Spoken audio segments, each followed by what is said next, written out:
नमस्कार साथियों। तो कैसे आप लोग? उम्मीद है सब बढ़िया होंगे, मस्त होंगे, सर्दी का मजा ले रहे होंगे। तो आज का बड़ा इंटरेस्टिंग सा टॉपिक है। क्या इंटरेस्टिंग सा टॉपिक है सर? तो देखो साथियों, आज का जो अपना टॉपिक है ना, वो आज अपन पढ़ेंगे ऊष्मा संचरण की विधियां। ऊष्मा को चलने के लिए, ऊष्मा को एक स्थान से दूसरे स्थान पर गति करने के लिए, पहुंचने के लिए जो मेथड्स का यूज करेंगे ना, तो उस मेथड्स को पढ़ेंगे अपन। तो आज अपन क्वेश्चनों को माध्यम से, थ्योरी और थ्योरी के माध्यम से क्वेश्चनों को पढ़ने की कोशिश करेंगे। मैं क्या बात करूंगा?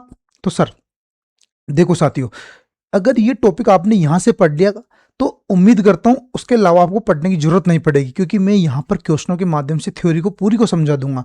जो मेथड से अपने पास, जैसे कंडक्टर होगा, संवहन होगा, विकिरण होगा, जो भी मेथड्स होगा मैं आपको समझा दूंगा। और ये हर क्लास मतलब हर एग्जाम्स के लिए इंपॉर्टेंट है। जैसे मैं बात करूँ, रीट हुआ, एलडीसी हुआ, सीईटी हुआ, पीसीआई हुआ, पीएसआई हुआ, कुछ भी हुआ, स्टेट एंड सेंट्रल दोनों एग्जामों के लिए बहुत इंपॉर्टेंट है ये।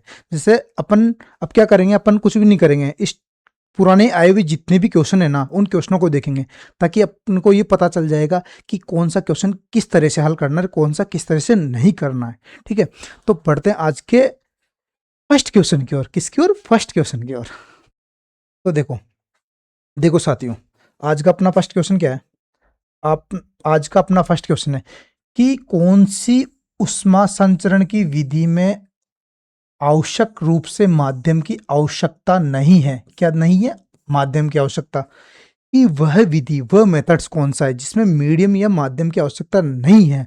तो वह माध्यम कौन सा है साथियों? तो बताइए, क्या चालन है, कंडक्टर है, या संवहन है, या विकिरण है, या सभी में आवश्यक नहीं है, या सभी में आवश्यक नहीं है मीडियम? तो बताइए। अब देखो, इस क्वेश्चन को समझने से पहले अपन को पूरा नॉलेज होना चाहिए किसका? विधियों का। इस क्वेश्चन को ध्यान में रखते हुए मैं सबसे पहले क्या करता हूं, मैं सबसे पहले विधि को, कौन सी विधि को? विकिरण विधि को समझाता हूं। कौन सी विधि को? विकिरण विधि को। विकिरण बिल्कुल क्लियर दिख रहा होगा आपको, उम्मीद करता हूं। देखो एक बार आप, अब विकिरण विधि के माध्यम से देखो, इस विकिरण मेथड्स में अपन को 5 पॉइंट याद रखने। कितने अंगुली हैं? 5 पॉइंट याद रखने। अब 5 पॉइंट कौन कौन से हैं? बिल्कुल यहाँ पर नजर, बिल्कुल तिरछी निगाहें, जैसे घूरते हैं ना अपन, तो घूरना है, बिल्कुल बिंदास तरीके से घूरना है। देखो, इसमें क्या कंडीशन है कि माध्यम की आवश्यकता नहीं। क्या? माध्यम की आवश्यकता, माध्यम की आवश्यकता नहीं। ठीक है, फर्स्ट पॉइंट हो गया साथियों। अब सेकंड पॉइंट की मैं बात करूं, सेकंड पॉइंट क्या होता है कि ये ठोस, क्या? ठोस, द्रव, गैस एंड निर्वात, यानी वैक्यूम में भी संभव, में भी संभव। ठीक है, अब साथियों थर्ड पॉइंट की मैं बात करूं, तो थर्ड पॉइंट होता है ये चुंबकीय प्रवृत्ति की होती है। कौन सी प्रवृत्ति की? चुंबकीय प्रवृत्ति। ठीक है साथियों, इसके बाद में बात करूं इसका फोर्थ मेथड, जो क्या कि जो सूर्य का प्रकाश पृथ्वी तक आता है ना, तो वो विकिरण मेथड्स के द्वारा आता है। कौन से मेथड्स के द्वारा? विकिरण मेथड्स के द्वारा। इसके बाद में बात करूं कि इसमें कौन कौन सी रे होती है, इसमें रे होती है अवरक्त, दृश्य प्रकाश होता है, अवरक्त रे होती है, यूवी रे होती है। ठीक है, तो ये तीन चीजें तो अपन को याद रखनी है। क्या क्या याद रखना है अपन को? अपन को याद रखना है कि सूर्य का प्रकाश, सूर्य प्रकाश,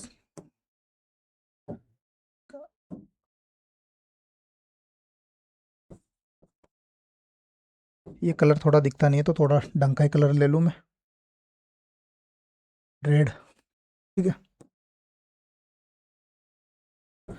सूर्य प्रकाश का पृथ्वी पर आना, सूर्य प्रकाश का पृथ्वी तक आना। कहाँ तक आना? पृथ्वी तक आना। ठीक है साथियों, ये 3 4 पॉइंट हो गए अपने पास। इसके बाद में बात करूं, इसके बाद में बात करूं कौन कौन सी रे है, वो रे कौन कौन सी है? तो वो रे है साथियों, देखो, एक तो दृश्य प्रकाश। कौन सा प्रकाश? दृश्य प्रकाश, विजिबल लाइट। उसके बाद यूवी एंड अवरक्त किरणें, अवरक्त किरणें, अवरक्त किरणें। ठीक है, तो क्या ये चार बात याद हुई आपको? क्या ये चार बात याद हुई आपको? इसके बाद में इसकी इंपॉर्टेंट बात बताता हूं। मैं बात बताता हूं किसकी, एक बात बताता हूं तुमको मैं। अब पूछेंगे कि सर वो बात क्या बताओगे आप, तो देखो, विकिरणों की तीव्रता, विकिरणों की तीव्रता मापने के लिए मापी किस में जाती है, विकिरणों की तीव्रता किस में मापी जाती है बताइए, विकिरणों की तीव्रता किस में मापी जाती है, तो ये मापी जाती है, अपन क्या करते हैं बोलते हैं, क्या वो करते हैं बोलते हैं, तो इसकी तीव्रता बोलोमीटर में मापी जाती है। विकिरणों की जो तीव्रता होती है ना साथी, वो बोलोमीटर में मापी जाती है, किसमें, बोलोमीटर, कौन सा मीटर, बोलोमीटर, बोलोमीटर, ठीक है साथियों, इतनी बात आपको बिल्कुल समझ में आ गई होगी, मस्त तरीके से समझ में आ गई होगी, ठीक है।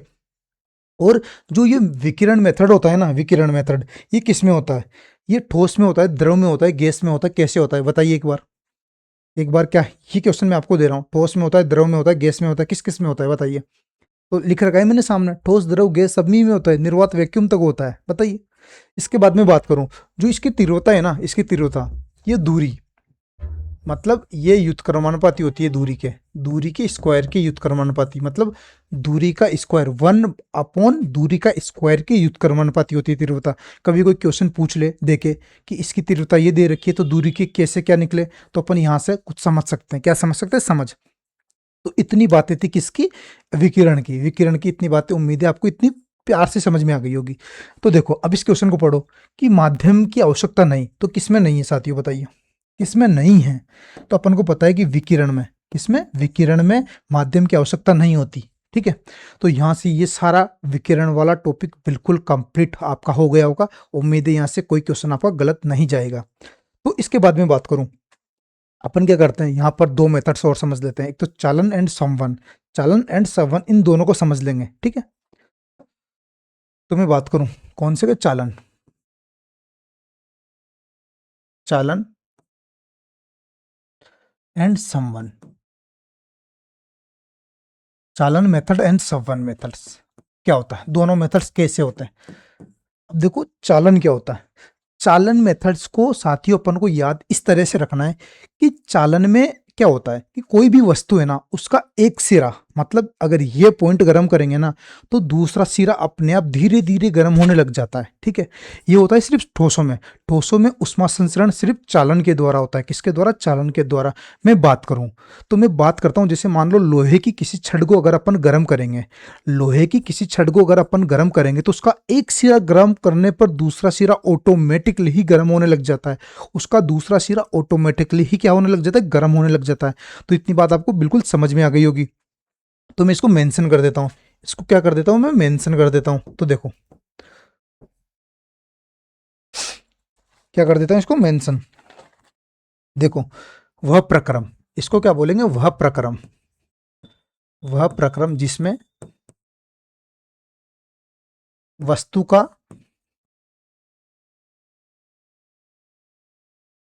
एक सिरा, एक सिरा गर्म करने पर,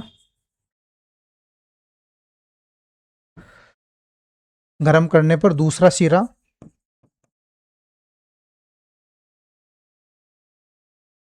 भी गर्म होने लगता है, दूसरा सिरा भी क्या होने लग जाता है, गर्म होने लगता है, गर्म होने लगता है, ठीक है। अब इसको अपन दूसरी किस तरह से समझ लेंगे, इसको ऐसे समझेंगे जैसे कि गर्म सिरा, मान लो इस वस्तु का, ये कोई वस्तु है, ठीक है, लोहे का एक ये छड़ है, कुछ भी ले लो, इसका अगर ये सिरा गर्म करूंगा तो ये सिरा तो गर्म सिरा कहलाएगा, और जो दूसरा सिरा है वो ठंडा सिरा कहलाएगा, क्या सिरा, ठंडा सिरा। तो गर्म सिरे से ठंडे सिरे की ओर जो उष्मा की गति हो रही है ना, उसी को बोलेंगे अपन चालन, उसको क्या बोलेंगे, चालन, ठीक है। तो मैं एक यहाँ पर एक छड़ बना देता हूँ, ये देखो ये छड़, ठीक है। अब यहाँ पर इस छड़ का ये गरम सीरा और ये ठंडा सीरा, ठीक है साथियों। अब जो उष्मा इधर से इधर किधर की ओर फ्लो करेगी, गर्म सिरे से ठंडे सिरे की ओर फ्लो करेगी, गर्म सिरे से ठंडे सिरों की ओर। इतनी बात आपको बिल्कुल क्लियर हो गई होगी पॉइंट टू पॉइंट। मैं बात करूं, किसकी बात करूं मैं, देखो अब मैं बात करता हूं ठोसों में उष्मा संचरण, ठोसों में मतलब सॉलिड में, ठोसों में उष्मा संचरण, उष्मा संचरण किस मेथड्स के द्वारा होता है, तो वो तो चालन के द्वारा, चालन द्वारा, चालन द्वारा। ठोसों में ऊष्मा संचरण किसके द्वारा होता है? तो ठोसों में, सॉलिड्स में जो ऊष्मा संचरण है वो चालन मेथड्स द्वारा होता है। इसके बाद में इसके एग्जाम्पल की बात करूं, एग्जाम्पल की बात, उदाहरण की, कि लोहे की एक छड़ को, लोहे की छड़ का एक सिरा गर्म करने पर, गर्म करने पर दूसरा सिरा, दूसरा सिरा भी गर्म होने लगता है, दूसरा सिरा भी गर्म होने लगता है, दूसरा सिरा भी गर्म होने लगता है। ये इसका एग्जाम्पल है। क्या है कि लोहे की एक छड़, लोहे की कोई छड़ ले लो, उसको एक सिरा गर्म करेंगे ना तो उसका दूसरा सिरा भी गर्म होने लगता है। तो ये थी चालन मेथड्स। तो ये पूरा चालन मेथड्स आपको बिल्कुल समझ में आ गया होगा। अब मैं बात करता हूं किसकी, किसकी, संवहन मेथड्स की। कौन सी मेथड्स की? संवहन। अब देखो, पदार्थ के कण, किसके कण? पदार्थ के कण। इस मेथड्स में पदार्थ के कण स्वयं, स्वयं एक स्थान से, एक स्थान से दूसरे स्थान, दूसरे स्थान पर जाकर ऊष्मा संचरण करते हैं, ऊष्मा को संचरित, संचरण करते हैं, संचरित करते हैं या संचरण करते हैं। मैं लिख देता हूं, ऊष्मा का संचरण करते हैं, ऊष्मा का संचरण करते हैं। अब कैसे करते हैं? देखो, पदार्थ के कण स्वयं, मतलब खुद ही एक स्थान से दूसरे स्थान पर जाएंगे और ऊष्मा का संचरण करेंगे। क्या करेंगे? ऊष्मा का संचरण। इसके अब मैं बात कैसे करूं? ऊष्मा का संचरण किस किस में होता है? तो ऊष्मा का संचरण किस में होता है? एक तो द्रव में होएगा और एक गैस में, गैस में ऊष्मा संचरण, ऊष्मा संचरण। इतनी क्या बात समझ में आई क्या? क्या इतनी बात समझ में आई क्या आपको कि द्रव एंड गैस, ठीक है। अब ठोस तो किसके लिए था? चालन के लिए, और द्रव एंड गैस संवहन के लिए, और ठोस, द्रव, गैस एंड निर्वात किसके लिए था? विकिरण के लिए, जो अपन ने इससे पहले वाली स्लाइड में पढ़ा है। तो इतनी बात आपको क्लियर हो गई होगी, ठीक है।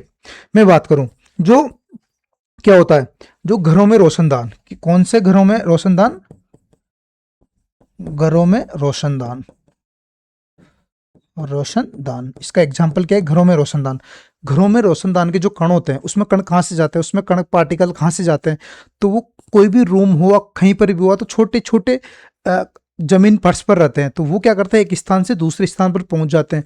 तो घरों के रोशनदान का इसका एग्जाम्पल है। क्या है? घरों में रोशनदान का इसका एग्जाम्पल है। तो इतनी बात आपको समझ में आ गई ना? इतनी बात आपको समझ में आ गई होगी। अब कैसे समझते हैं? जैसे कोई वस्तु का ताप गर्म होगा, मतलब कोई कण गर्म होगा, तो कोई भी पार्टिकल या कोई भी कण गर्म होकर वो ऊपर की ओर उठ जाता है। किसकी ओर उठ जाता है? ऊपर की ओर उठ जाता है, ठीक है। तो उसके बाद फिर नीचे, नीचे ठंडा कण बच जाता है। जैसे कोई पार्टिकल, कोई कण गर्म होगा तो ऊपर की ओर उठ जाता है, तो वो रोशनदान की ओर मूव कर जाता है। अब ये दोनों मेथड्स आपको बिल्कुल क्लियर हो गए होंगे। इसके आगे क्वेश्चन भी करेंगे तो अपन यहां से समझ लेंगे। अब बढ़ते हैं नेक्स्ट क्वेश्चन की ओर। एक जूल तुल्य होता है। अब साथियों, सभी बताएंगे एक जूल किसके तुल्य होता है? एक जूल किसके तुल्य होता है, बताइए। अब देखो, इस क्वेश्चन को कैसे समझेंगे? इस क्वेश्चन को समझने के लिए अपन को थोड़ा सा अपन को कुछ याद रहना चाहिए। अब क्या याद रहना चाहिए? देखो, 4.2 जूल बराबर 1 कैलोरी। कितने कैलोरी के होता है? 1 कैलोरी। कितनी कैलोरी? 1 कैलोरी। इतनी बात समझ में आ गई क्या? कि 4.2 बराबर होता है 1 कैलोरी। 4.2 बराबर 1 कैलोरी। अब देखो, अब मैं क्या करूंगा? मुझे कुछ भी नहीं चाहिए, मुझे यहां पर 1 जूल की वैल्यू चाहिए। किसकी जूल की वैल्यू? 1 जूल। ये जल नहीं है, ये क्या है? जूल, जल नहीं है, ये क्या है? जूल है। क्या है ये? जूल। 1 जूल तुल्य होता है, तो किसके तुल्य होता है? अब देखो, अगर मैं बात करूं, अपन को 1 जूल की वैल्यू चाहिए, तो अपन को पता है कि कोई भी संख्या को मल्टीप्लाई 1 से करते हैं। तो अगर इस 4.2 को मैं इधर डिवाइड कर दूं, इसके नीचे डिवाइड कर दूं, मैं बात करूं जूल, तो इधर अगर जूल बच जाएगा, कितना जूल? 1 जूल बच जाएगा। और इधर इस संख्या में 1/4.2 और 1 कैलोरी। इतनी बात क्या समझ में आई क्या? समझ में आया ना इतनी बात? कुछ नहीं किया अपन ने, देखो ये किसके इक्वल है, इसके इक्वल है, तो अपन ने कुछ नहीं किया, ये जूल इधर का इधर ही रख दिया, इसका इधर डिवाइड कर दिया, मतलब इसके नीचे भेज दिया, इसके नीचे भेजते ही भाग में चला गया, और एक कैलोरी यहाँ का है, और अपन को पता है कि जूल कितना बचेगा, एक बचेगा, कितना बचेगा, एक बचेगा, तो अब एक जूल बराबर कितना बच गया, 1.2 कैलोरी। तो इसका राइट आंसर क्या होगा, ऑप्शन नंबर फोर्थ, इसका right answer option number fourth. इतनी बात क्या समझ में आएगी आपको? बिल्कुल कोई दिक्कत, कोई डाउट नहीं होगा, मस्त बिल्कुल तंदुरुस्त। अरे टेंशन किस बात की, मस्त बिंदास होकर क्वेश्चन को करना है। ज्यादा से ज्यादा गलती होगा, इससे ज्यादा क्या होगा, गलत नहीं होगा तो सीखने को मिलेगा, क्या कि सीखने को मिलेगा, गलती करेंगे तभी तो सीखेंगे अपन, तो ज्यादा लोड नहीं लेने का, बिंदास। बढ़ते हैं नेक्स्ट क्वेश्चन की ओर। तो देखो अब क्वेश्चन देखो, वाष्पीकरण की गुप्त ऊष्मा है, वाष्पीकरण की गुप्त ऊष्मा क्या होती है बताइए। अब क्वेश्चन को पढ़ो एक बार, वाष्पीकरण की गुप्त ऊष्मा क्या होती है, इसको मैं देखो, ताप की वह मात्रा जो 10 ग्राम द्रव को वायुमंडलीय दाब और द्रव के क्वथनांक पर गैसीय अवस्था में परिवर्तन करने के लिए आवश्यक होती है। ठीक है, पढ़ लो एक बार। ताप की वह मात्रा जो 1 लीटर द्रव को वायुमंडलीय दाब और द्रव के क्वथनांक पर गैसीय अवस्था में परिवर्तन करने के लिए आवश्यक होती है। बैठा नहीं। ताप की वह मात्रा जो 1 मिली द्रव को वायुमंडलीय दाब और द्रव के क्वथनांक पर गैसीय अवस्था में परिवर्तन के लिए आवश्यक होती है। ताप की वह मात्रा जो किग्रा द्रव वायुमंडलीय दाब और द्रव के क्वथनांक और गैसीय अवस्था में परिवर्तन के लिए आवश्यक होती है, बताइए किसके लिए आवश्यक होती है, किसके लिए आवश्यक होती है? कुछ लग रहा है क्या आपको, कुछ लग रहा है क्या? तो अपन को क्या याद रखना है, मैंने कहीं से एक टॉपिक उठाया था कि देखो, एक सेकंड में बताता हूं आपको, एक सेकंड, कि नियत ताप पर, नियत ताप पर, नियत ताप पर कोई लिक्विड ले लो, क्या बात करो, नियत ताप पर द्रव्यमान को, नियत ताप पर द्रव, नियत ताप पर द्रव के एकांक, एकांक द्रव्यमान को, किसके मान को, द्रव्यमान को वाष्प में बदलने के लिए, किसमें बदलने के लिए, वाष्प में बदलने के लिए, वाष्प में बदलने के लिए, किसमें बदलने के लिए, वाष्प में बदलने के लिए आवश्यक ऊष्मा, आवश्यक ऊष्मा की जो मात्रा होगी ना, ऊष्मा की मात्रा, उसको क्या बोलेंगे अपन, वाष्पीकरण की गुप्त ऊष्मा। इसको नॉर्मल बोला जाता है कि नियत ताप पर, ताप को नियत रख लो, द्रव के, द्रव के एकांक द्रव्यमान, द्रव का क्या लेना है, एकांक द्रव्यमान को वाष्प में बदलने के लिए, मतलब वाष्प में बदलने के लिए जो आवश्यक, जितनी भी आवश्यक एनर्जी होगी ना, मतलब उष्मा जितनी भी होगी, उसको क्या बोलेंगे अपन, नियत ताप पर। तो इस क्वेश्चन का दिया गया था बोनस, क्या दिया गया था, बोनस, ये क्वेश्चन दिया गया। अब मैंने कहीं पढ़ा था, एक सेकंड में आपको देख के बताता हूं, मैंने एनसीईआरटी की बुक्स में इसका सॉल्यूशन देखा था, तो मैं एक सेकंड देखो, अब मैं आपको समझाता हूं क्या, कि वाष्प की, एक सेकंड, वाष्प की गुप्त ऊष्मा क्या होती है, वाष्प की गुप्त ऊष्मा क्या होती है, देखो वाष्प की गुप्त ऊष्मा, इसको कैसे समझेंगे, तो वाष्प की गुप्त ऊष्मा को समझने के लिए अपन इसकी थ्योरी देख लेते हैं, क्या है कि वायुमंडलीय दाब, कौन सा दाब, वायुमंडलीय दाब, मंडलीय दाब पर, इस किस कौन से दाब पर, वायुमंडलीय दाब पर, दाब पर स्थिर ताप, ताप क्या ले लेंगे, स्थिर ताप पर 1 kg, कितने केजी, 1 kg उबलते, कौन सा, उबलते द्रव, उबलते द्रव को गैस में परिवर्तित करने के लिए, परिवर्तित करने के लिए उष्मा, ठीक है, और पानी की जो गुप्त ऊष्मा होगी ना, पानी की गुप्त ऊष्मा, पानी की गुप्त ऊष्मा, पानी की गुप्त ऊष्मा वो कितनी होती है साथियों, तो होती है 540 कैलोरी प्रति ग्राम, ठीक है। तो साथियों इतनी क्या बात ये समझ में आई क्या? ये इसकी एक थ्योरी होती है, ये एनसीईआरटी में मैंने देखी थी। एनसीईआरटी में ये लिखी हुई लाइन कि वाष्प की गुप्त ऊष्मा क्या होती है कि वायुमंडलीय दाब पर स्थिर ताप पर 1 किलो द्रव उबलने पर 1 किलोग्राम उबलते द्रव को जो वाष्प में बदलने के लिए जितनी एनर्जी चाहिए होगी ना, उसको बोलेंगे अपन वाष्प की गुप्त ऊष्मा, ठीक है। और इसकी वाष्प की गुप्त ऊष्मा मतलब पानी की कितनी होती है, 540 कैलोरी प्रति ग्राम। तो इतनी याद रखना है अपन को। तो इसके अंदर देखें क्या, देखो एक बार अपन को कुछ लग नहीं रहा, वो देखो 1 किग्रा द्रव को वायुमंडलीय दाब एवं द्रव के क्वथनांक, तो इसमें अपनी दोनों डेफिनेशन मैच नहीं खाई। क्या नहीं खाई? दोनों डेफिनेशन मैच नहीं खाई। तो इसका दिया गया था बोनस। क्या दिया गया था? बोनस। बट फिर भी अपन को ये भी याद रखना है, ये भी अपन को याद रखना है क्या, अपन को इसको भी याद रख के चलना है और अपन को इसको भी याद रखना है। किसको? इसको भी याद रखना है, ठीक है। अब देखो बढ़ते हैं नेक्स्ट क्वेश्चन की ओर। कोल के आसवन से प्राप्त अमोनिया द्रव किस काम आता है? कोल के आसवन से प्राप्त अमोनिया द्रव किस काम आता है? बताइए साथियों। कोल के द्रव से प्राप्त किससे? कोल के द्रव से प्राप्त, कोल के द्रव से प्राप्त, आसवन से प्राप्त, मतलब अब सीधी सी बात देख लो आप तो, है ना, इसको भाड़ में जाए। अमोनिया द्रव किस काम आता है और ये कौन सी विधि? कोल के आसवन से प्राप्त अमोनिया द्रव। तो अपन को क्या याद रखना है? कीटनाशक। क्या? कौन सा नाशक? कीटनाशक बनाने में। कीटनाशक, कीटनाशक में किसका काम आता है? कोल के आसवन से प्राप्त अमोनिया द्रव किसमें काम आता है? कीटनाशक बनाने में।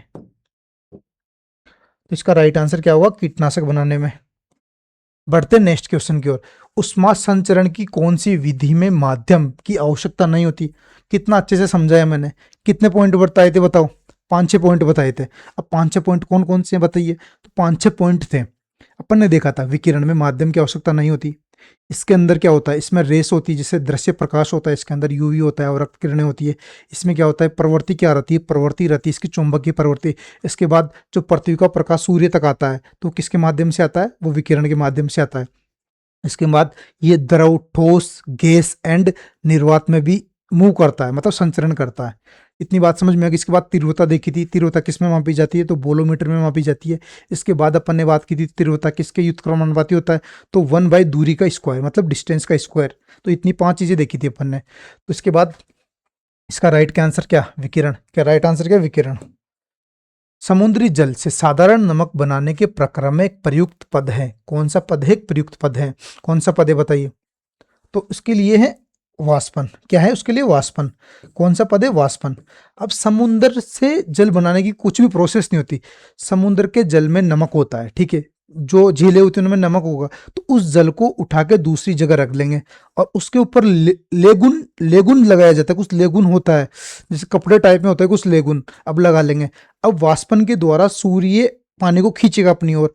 तो जो पानी होगा वो तो वाष्प बन के उड़ जाएगा सूर्य की ओर, बट जो वो लेगुन लगाया होता है उसमें जल वो नमक रुक जाता है। क्या रुक जाता है? नमक। तो उस प्रोसेस में क्या काम आता है? वाष्पन। क्या काम आता है? वाष्पन। ठीक है साथियों। तो वायुमंडल में जल गैसीय अवस्था किस रूप में पाया जाता है? देखो कितना अच्छा प्यारा क्वेश्चन है।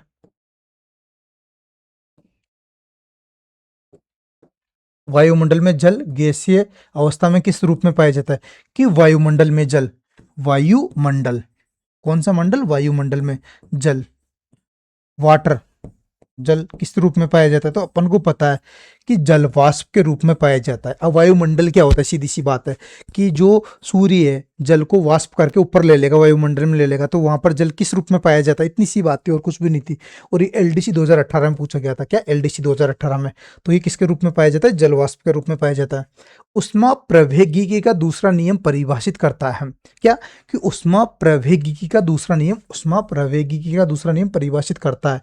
तो ये करता है एंट्रोपी को साथियों। किसको? एंट्रोपी को। अब एंट्रोपी क्या होती है? एंट्रोपी होती है कि ब्रह्मांड की एंट्रोपी लगातार बढ़ रही है। क्या होती है? ब्रह्मांड की एंट्रोपी लगातार बढ़ रही है। अब एंट्रोपी होती है कि किसी भी जगह होने वाली अव्यवस्था को क्या बोलेंगे? एंट्रोपी। मतलब जो अच्छी नहीं है, मतलब व्यवस्था अच्छी नहीं है, मतलब उबड़ खाबड़ है, इधर उधर फैले हुए हैं। तो मतलब एक तरह से एंट्रोपी बढ़ गई, सीधी सी बात है। अब ब्रह्मांड की एंट्रोपी बढ़ गई मतलब ब्रह्मांड की चीजें इधर से उधर उथल पुथल हो रही है। क्या हो रही है? उथल पुथल। तो इतना समझना है अपन को क्या, कि ब्रह्मांड की एंट्रोपी बढ़ रही है। और एंट्रोपी का मतलब है कि अव्यवस्थित, सीधी बात है। एंट्रोपी का अर्थ है अव्यवस्थित, इतनी बात याद रखना है अपन को, ठीक है। अपन बढ़ते हैं आगे की ओर साथियों। एक पारिस्थितिक तंत्र में ऊर्जा प्रवाह किन कानूनों के अनुरूप होता है, बताइए। तो इस किस कानूनों के अनुरूप होता है साथियों? तो ये होता है थर्मोडायनेमिक्स, मतलब उष्मागतिकी के। कौन से? उष्मागतिकी के। इसके बाद बात करता हूं साथियों में अधिशोषण। अधिशोषण डेल्टा एच सदैव होता है। अब बात करूं अधिशोषण, कौन सा शोषण? अधिशोषण। तो साथियों अधिशोषण कौन सी प्रोसेस है? तो ये उष्माक्षेपी। कौन सी प्रोसेस है? उष्माक्षेपी प्रक्रम है। कौन सा प्रक्रम है? उष्माक्षेपी प्रक्रम है, ठीक है साथियों। इसमें जो डेल्टा एच होता है ना, डेल्टा एच, ये नेगेटिव होता है। नेगेटिव मतलब ऋणात्मक। क्या साथियों? ऋणात्मक होता है। तो ये दो चीज अपन को यहाँ से याद रखनी है कि डेल्टा एच क्या होता है? ऋणात्मक होता है। और ये उष्माक्षेपी प्रोसेस होता है। कौन सा प्रोसेस? प्रक्रम, उष्माक्षेपी प्रक्रम। तो क्या है यहाँ पर? ऋणात्मक, नेगेटिव। तो इसका राइट आंसर क्या होगा? नेगेटिव। तो इतनी बात आपको क्लियर हो रही होगी और क्वेश्चनों को भी मजा आ रहा होगा कि किस तरह से क्वेश्चन बन रहे इस चैप्टर से और इस टॉपिक से। देखो देखो, किसी किसी निर्दिष्ट ताप, वायुमंडलीय दाब, मतलब निर्दिष्ट ताप वायुमंडलीय दाब पर किसी पदार्थ की ठोस एवं द्रव अवस्थाएं साम्य अवस्था में हो सकती है। इस ताप को क्या कहा जाता है? मतलब मेल्टिंग पॉइंट और बॉइलिंग पॉइंट, ये दोनों क्या होता है? साम्य, मतलब इक्विलिब्रियम। क्या होता है? इक्विलिब्रियम। तो ये दोनों होते हैं गलनांक एवं क्वथनांक। क्या होते हैं साथियों? गलनांक एवं क्वथनांक। आया मजा? गलनांक और मतलब सीधी सी बात है, ठोस एवं द्रव दोनों साम्य अवस्था में, तो वो होता है गलनांक एंड क्वथनांक। ठोस पदार्थों का वह गुण को ठोस पदार्थों का वह गुण जिसमें ठोस पदार्थ बिना द्रव से सीधा गैसीय अवस्था में परिवर्तित हो जाते हैं। क्या बोल रहा है? क्या बोल रहा है क्वेश्चन? देखो एक बार साथियों, कि ठोस द्रव अवस्था में बिना चेंज हुए सीधा गैसीय अवस्था में पहुंच जाता है। कौन सी अवस्था में? गैसीय अवस्था में। तो इस प्रोसेस को क्या बोलेंगे? इस प्रोसेस को बोलेंगे ऊर्ध्वपातन। क्या? ऊर्ध्वपातन। कौन सा पातन? ऊर्ध्वपातन। अब ऊर्ध्वपातन के उदाहरण की बात करूं, एग्जांपल्स की मैं बात करूं, तो इसमें आता है कपूर। क्या? कपूर नौशादर। कपूर एंड नौशादर। इसमें क्या होता है कि ठोस सीधा सीधे ही गैसीय अवस्था में चेंज हो जाते हैं। क्या? गैसीय अवस्था में बदल जाते हैं। तो क्या यहां से समझ में आए कि ठोस सीधे ही गैसीय अवस्था में बदल जाते हैं? इस प्रोसेस को बोलेंगे अपन ऊर्ध्वपातन। ऊर्ध्वपातन में क्या होता है? कपूर एंड नौशादर के एग्जाम्पल्स होते हैं, ठीक है। तो इसमें ऊर्ध्वपातन अपन ने संघनन, पिंडनन, वाष्पन। वाष्पन अपन को पता ही है। वाष्पन क्या होता है कि वाष्प का जल का वाष्प बनकर आसमान में, वायुमंडल में उड़ जाना, इसको क्या बोलेंगे अपन? वाष्पन। सिंपल बात। और इसका अपोजिट क्या होता है? क्या? तो किसी झील में, देखो, किसी झील की बर्फ, क्या? किसी झील की बर्फ ऊपरी सतह का ताप, तो क्या है? ऊपर की सतह का -15 डिग्री सेल्सियस। इसके ठीक नीचे झील में बर्फ, संपर्क, बर्फ के संपर्क जल सतह का ताप होगा। मतलब ये तो ऑप्शन में है, ठीक है, ब्रैकेट में। इसके ठीक नीचे झील में जल का ताप क्या होगा? और बर्फ के संपर्क में कौन है? ये जल है। कौन सा? ये जल। इतना समझना है। तो अपन को पता है कि बर्फ है यहाँ पर है, इसका 0 डिग्री होता है, और जल इसके संपर्क में है, टच है। तो इसका भी क्या होगा? Right answer 0 degree. क्या होगा? 0 डिग्री। इसका राइट आंसर क्या होगा? 0 डिग्री होगा। इसका राइट आंसर क्या होगा? 0 डिग्री। तो इतनी बात बिल्कुल समझ में आ रही होगी, कोई दिक्कत, कोई डाउट नहीं होगा यहाँ तक। तो बिल्कुल सरल और आसान टॉपिक है ये। देखो साथियों, किस प्रक्रम में अवशोषित व निष्कासित उष्मा शून्य होती है? मतलब अवशोषित और निष्कासित, ठीक है। तो वो होता है साथियों रुद्रोष्म प्रक्रम। कौन सा प्रक्रम? प्रोसेस रुद्रोष प्रक्रम में अवशोषित एंड उष्मासित उष्मा क्या होती है? शून्य, 0 होती है। उसमें मान क्रम है। उसमें मान का क्रम क्या है? अब बताइए साथियों, उसमें मान का क्रम क्या है? बताइए, उसमें मान का क्रम क्या है? बताइए। तो अपन को पता है, मैं बात करूं 9.45। पहले अपन ये देख लेते हैं कि पहले वसा आएगी, क्या आएगी? वसा आएगी, या प्रोटीन आएगा, या कार्बोहाइड्रेट आएगा, कार्बोहाइड्रेट आएगा, क्या आएगा बताइए, एक बार लगाइए इसमें थोड़ा सा दिमाग। इसकी एग्जैक्ट वैल्यू थी, इसकी क्या थी एग्जैक्ट वैल्यू, मैं आपको लिखवा देता हूँ, मेंशन करवा देता हूँ। इसमें बात करूँ मैंने 9.45, 9.45 ग्रेटर देन, ठीक है। अभी क्या होता है इसके बाद आता है 5.6765, 5.65। इसके बाद में बात करता हूँ 4.1।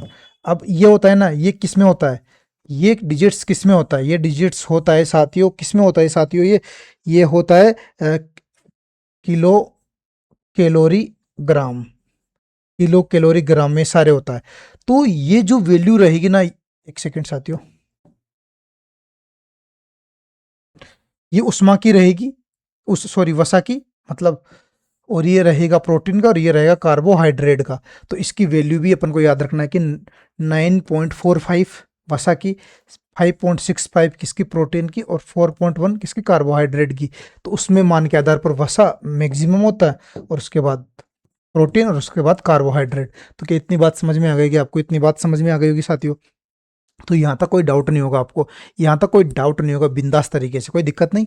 आगे बढ़ते अपन। तो देखो, उष्मा का अच्छा चालन है किंतु विद्युत का कुचालन है। क्या क्या साथियों, कि उष्मा का अच्छा चालक है परंतु किसका नहीं, लगाइए गोल्ड, एक सेकंड में आपको, उष्मा का अच्छा चालन है किंतु विद्युत का कुचालन है, ठीक है। Good conductor but poor conductor of electricity, gold है, कॉपर है, एबोनाइट है, माइका है। मैं बात करूं माइका का दूसरा नाम क्या, माइका का दूसरा नाम है साथियों अभ्रक। क्या अभ्रक, क्या साथियों अभ्रक, ठीक है। अब देखो, मैं कुछ एक पॉइंट लिखवाता हूं आपको, तब तक आप इस क्वेश्चन को देखो कि माइका अभ्रक में, माइका या अभ्रक में, माइका या अभ्रक में फोटोन के कारण, किसके कारण, फोटोन, किसके कारण साथियों, फोटोन के कारण, फोटोन के कारण उष्मीय, उष्मा उष्मीय, किसके कारण साथियों, उष्मीय, अच्छी उष्मीय, अच्छी उष्मीय, ये क्या हो रहा है, अच्छी उसमें चालकता होती है, अच्छी उसमें चालकता होती है, चालकता होती है, चालकता होती है, होती है। एक पॉइंट तो ये कि अभ्रक में फोटोन, किसके कारण, फोटोन के कारण अच्छी उसमें चालकता होती है। और दूसरा पॉइंट ये भी याद रखना है अपन को साथियों, क्या है वो दूसरा पॉइंट, तो दूसरा पॉइंट भी मैं मेंशन करवा देता हूं आपको, किसके कारण। तो उसके बाद में बात करूं, लेकिन लेकिन विद्युत के सुचालन, सुचालक होने पर, मतलब सुचालन होने के लिए, सुचालन होने के लिए पर्याप्त, इसमें इलेक्ट्रॉन नहीं हो पाते, मतलब पर्याप्त मुक्त इलेक्ट्रॉन नहीं होते, मुक्त इलेक्ट्रॉन नहीं होते, नहीं होते, नहीं होते हैं, जिसके कारण, जिसके कारण ये विद्युत का कुचालक होता है। विद्युत का क्या होता है, कुचालक, कुचालक होता है, में सब कुचालक होता है, ठीक है साथियों। अब देखो, मैंने ये जो पॉइंट लिखे हैं यहाँ पर, मैंने जो ये पॉइंट बनाए कि अभ्रक, अभ्रक को क्या बोलते हैं, क्या बोल रहा है इसको, माइका, अभ्रक को क्या बोलते हैं, माइका, माइका। अब माइका में क्या होता है, फोटोन के कारण, इसमें क्या होता है, फोटोन, माइका में क्या रहेंगे, माइका में फोटोन के कारण अच्छी उसमें चालकता होती है।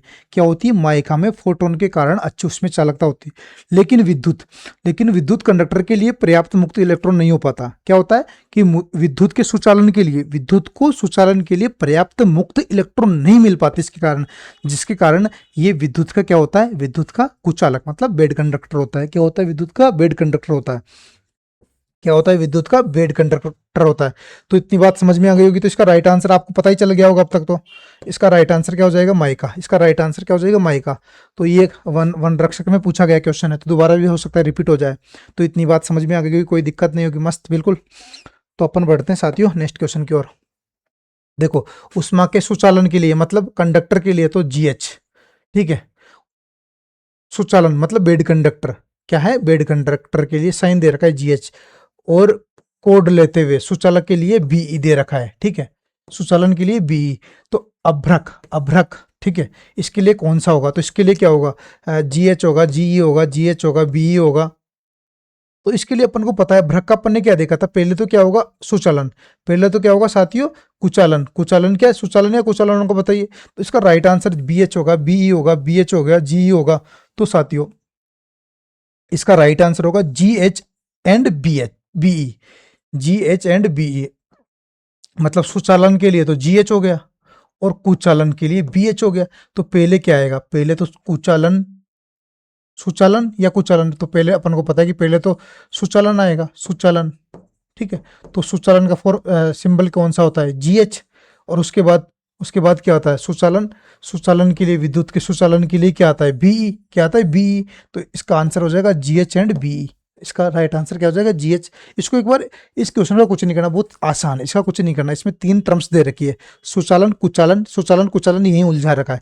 जैसे आप 2 बार क्वेश्चन पढ़ोगे ना, उसमें आपका आंसर निकल जाएगा, ये मैं गारंटी दे रहा हूँ आपको। बस एक बार ढंग से पढ़ लेना क्वेश्चन को, एक बार ढंग से पढ़ लेना।